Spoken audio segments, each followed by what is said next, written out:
আমাকে তোমরা এই ধরনের কোশ্চেন কিভাবে করো? এটা এটা তোমরা আমাদের সম্বন্ধে আমার সম্বন্ধে তোমরা জানো না। হিরোর কাজ না ওই ডিরেক্টরের হাত না ওই প্রডিউসারের ঘর, কোনো কিছুর দরকার নেই আসলে।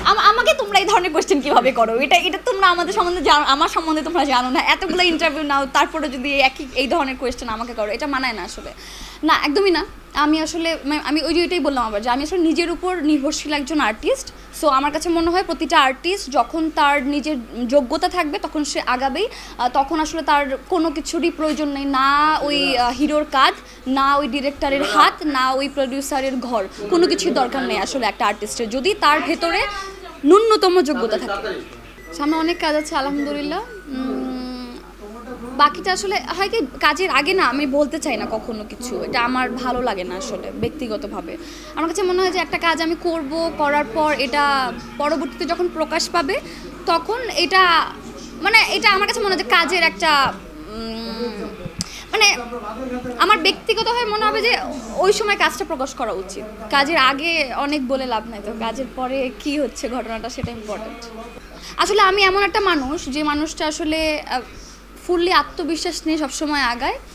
যেটা সে করে সেটা সে বুঝে করে, জেনে করে, এবং সেটার প্রতি যতটুকু জ্ঞান অর্জন আসলে দরকার ততটুকু জ্ঞান অর্জন করে তারপর সেখানে পদধ্বনি দেয় আসলে। সো যদি আমি আজকে ইন্ডাস্ট্রিতে কাজ করছি যেহেতু অনেক দিন ধরেই, হয়তো অল্প সময়ের ক্যারিয়ার আমার, কিন্তু আলহামদুলিল্লাহ অনেক অনেক ধরনের কাজের সাথে আমি যুক্ত হয়েছি, এবং নায়িকা বলেন, অভিনেত্রী বলেন,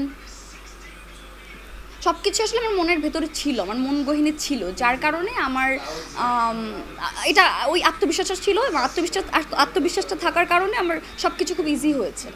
একটা নায়িকার আসলে মেধাটা যেমন প্রয়োজন, অবশ্যই মেধা প্রয়োজন, গ্ল্যামারটাও প্রয়োজন। আমি মনে করি সেটা এমন না বিষয়টা যে অনেক ফর্সা হলেই গ্ল্যামার, এরকম না, বা অনেক হয় না যে গ্ল্যামার, অনেক কিছু আছে আসলে, আর্ট থাকতে হবে। দিন শেষে একটা নায়িকার আমার কাছে মনে হয় সব কিছুতেই আর্ট থাকতে হবে, তার তাকানোতে, তার কথা বলাতে, তার অঙ্গভঙ্গিতে, তার বিভিন্ন ধরনের চালচলনে আসলে আর্ট থাকতে হবে, শিল্প থাকতে হবে। নয়তো আমার কাছে মনে হয় কোনো শিল্পী আসলে নায়িকা হতে পারবে না, এটা আমার কাছে মনে হয়।